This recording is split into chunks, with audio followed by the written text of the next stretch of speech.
made for a very interesting magic system, and one that I feel takes a decent spin on most magic systems, and it's been the most interesting magic system I've read in a while.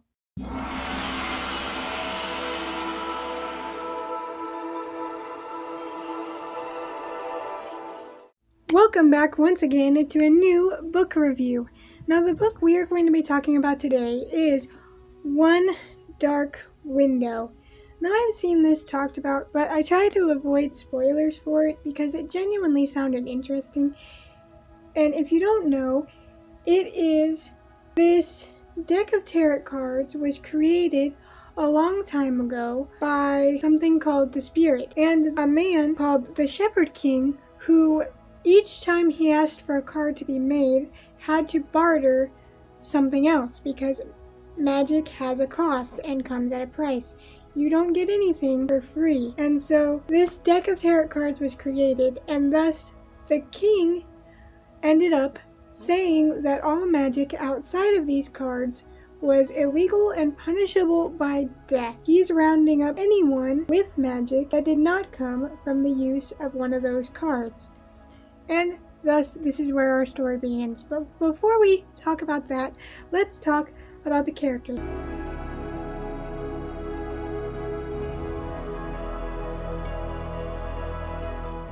Our main character is a girl by the name of Elspeth Spindle. Now, we find out that Elspeth has, for the past 11 years, had this second entity in her head that she calls the Nightmare. And she got this entity after touching one of her uncle's cards. She is staying with her uncle because she is found to be one of these infected children, or magic users, that the magic didn't come from a card. So I like her as a character. Her dynamic with having to live with the Nightmare and trying to work with him because she doesn't really have a choice. He's in her head. That's just how it's going to be. There's nothing she can do about it. So that dynamic was fun. Elspeth is a good character. She's got a good head on her shoulders. She is smart. She's evaded authorities for 11 years, and she knows how to keep a low profile. And then you have Raven, the nephew to the king and head of the Detesters, or the people that are rounding up magic users that are using magic illegally and taking them to the kingdom. Although Raven has a bit of a secret. He does not like what his uncle is doing and is trying to collect the deck for himself in the hopes of curing and saving his brother from something they call degeneration, which is what happens because magic comes at a price. So we have Raven and Elspeth, which are our two main characters, and it kind of is our enemies to lovers deal because they do very much start out as enemies and they feel like enemies at first. He's a detester. She's an illegal magic user. It really works. And then you have Elm. He's the second in line prince for the throne and Raven's cousin. He doesn't like what his dad is doing either. And then you have Hoth, which is Elm's older brother and the heir to the throne, who is all game and all good for his father's takedown of illegal magic users. I don't really like him. And then you have this magic user that can sense the magic in other people's blood, who is under the king's thumb, Oroth. He's a jerk. But now, with all the characters out of the way, let's get into this.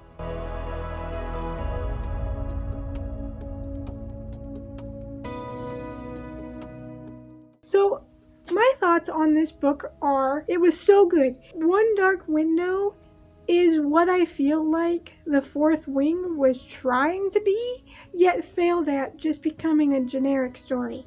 It had an enemies to lovers plot that made sense, because not only was Raven a detester who is going around keeping these magic users in check and taking them to the king to be executed, but he is the captain of those detesters. And at one point, while Raven was trying to collect the cards to help save his brother, he ended up mugging Elspeth.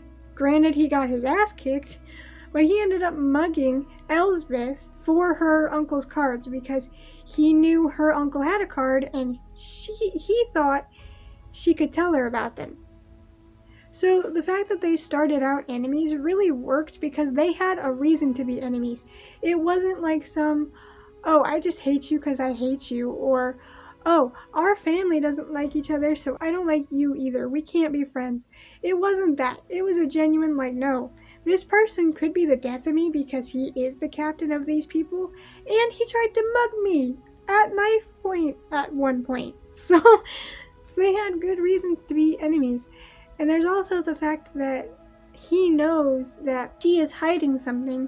He just doesn't know what. So their enemies to lovers portion of the story felt real. It felt earned. It didn't feel generic or like it was just enemies to lovers and then all of a sudden they were lovers. He still is like, I don't know if I could trust her.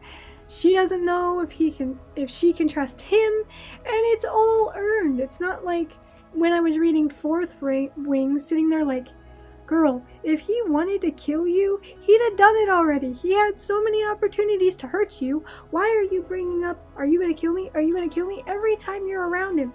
It was not like the Fourth Wing. They genuinely had reasons to doubt and worry about being betrayed by the other, and that made it more interesting. Not to mention, this magic system in this book, with the tarot cards playing a part, and with the infection of magic playing a part, it made for a very interesting magic system, and one that I feel takes a decent spin on most magic systems. And it's been the most interesting magic system I've read in a while, because the infected people that get magic out of nowhere and it's treated like a disease. You have the card holders that are slowly hurting themselves because all magic comes at a price. And then you have this haunted, mist-filled land that if you dwell in it, you could get lost in it because of the spirits there. It was such an interesting twist, and each tarot card face had its own style of magic. Like there was a horse that granted its user extra speed and extra strength. There was the nightmare that granted you access to people's minds. There was the scythe that gave you control over people's bodies. There was the gauntlet that if you put a spell on someone's drink with the gauntlet, they had to be forced to tell you the truth, whether they wanted to or not. And if they disregarded the truth, they would poison themselves as consequence. The mirror card, which let you turn invisible. All the cards had different functions. And the magic people possessed without using the cards could vary greatly. Like Elsbeth, her magic is having a second entity in her head that is there all the time, and though she is not happy about it, as she expresses many times through the book, she can't really do anything to get rid of the voice in her head because it's a part of her and it's curling into her. And her price to pay for any time she asked for its help in bad situations and needed his strength to get out of things, he would slowly but surely take over her body more. And it's that was so interesting. I feel like this, in a way, is what Fourth Wing was trying to do, but failed at. It's a good enemies to lovers. You have all of this, magic elements going on, but all of them tie into each other to make a cohesive system. You have a character with another character trapped in their heads that is slowly taking them over. And let me tell you, this Nightmare, as he's called in the book, does not care about anything. He is detached. He doesn't care. So when he takes over Elsbeth, stuff gets brutal. And she's like, what did you do? I didn't want this. I just wanted out of this situation because he was attacking me. He broke my wrist. I didn't want you to try to kill him. I just wanted to get away. But she can't control that. And then in terms of the enemies to lovers stuff, through all of this and through all of the stuff that he's not sure about, Raven is slowly realizing that he can open up to Elsbeth because he is a lot like her and she is a lot like him. So because he starts opening up to her, he starts to fall for her, and she in turn starts to fall for him despite not really knowing love in that way and not being sure how to handle it. And then you have the prince in line for the throne, Hoth, who gets super suspicious of his cousin, his brother, and her because of some stuff not adding up. Like when he breaks Elsbeth's wrist and the next day he sees her in person, she has a bandage on her wrist and she goes, "That's a coincidental timing. That's odd." Like, I feel like these books did not waste any time because the author could not waste any time because this story is only a duology. It felt like we hit all the plot points we needed to while adding enough context to know what was going on. Whereas in like books where you get so many books, like 5 to 8 books, I feel like a lot of fluff and filler has to be added to fill the pages to reach that amount of books. This didn't have all that filler, and that's not to say I don't like filler. Sometimes filler can be fun if done right, but more often than not, I feel myself just sitting there like trying to rush through the filler sections because I just get bored. So dumb sometimes that how authors will take a scenario and just stretch it out to reach multiple books. And in this, she didn't have that. She had to tell the story in a couple of books because it is a duology. And when I tell you, the end fight had me like, oh no, oh no, oh no. Like, I was just on the edge of my seat reading the end fight because I was like, what's gonna happen? Is the nightmare gonna let her go? What is gonna happen? Because this is getting bad. And it was brutal. It didn't hold its punches.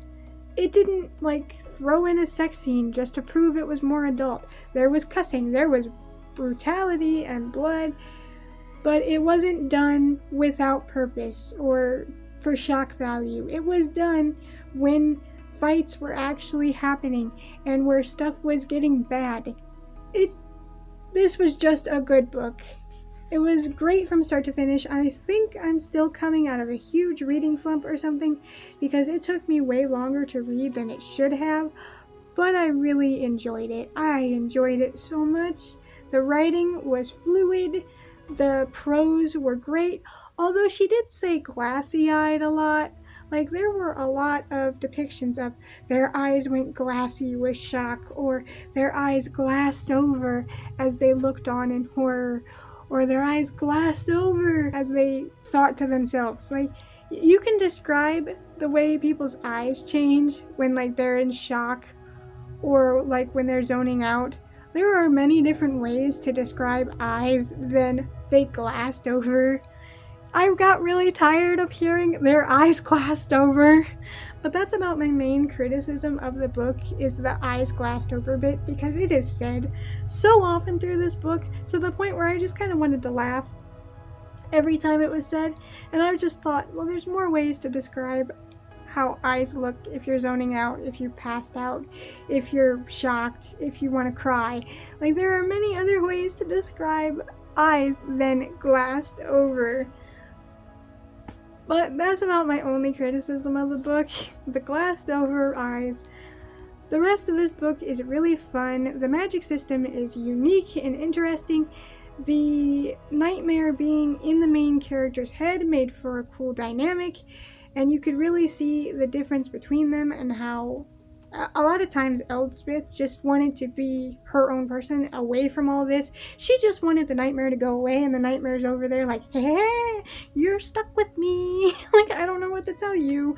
I'm here. I loved their dynamic. I loved seeing Raven and Elsbeth get closer. It felt natural. It felt earned. And the bad guy wasn't just like generic, I'm gonna be bad for the sake of being bad. He's being manipulated by his father, like everyone else. And it's so good. The mystery of like, why did the king do this? And the mystery of what'll happen when the deck is finally reunited. And even the mystery of where this last card is, it has me ready to read the second book already, which is a good thing. I accidentally bought the second book before getting the first book. I kind of had to get the first book because I had already purchased the second book with a gift card I got for Christmas. So I was like, well, gotta get both. And I'm really glad I did, because this has been one of the better books I've read in a while. So I hope you guys enjoyed, and I hope to see you next time. Bye!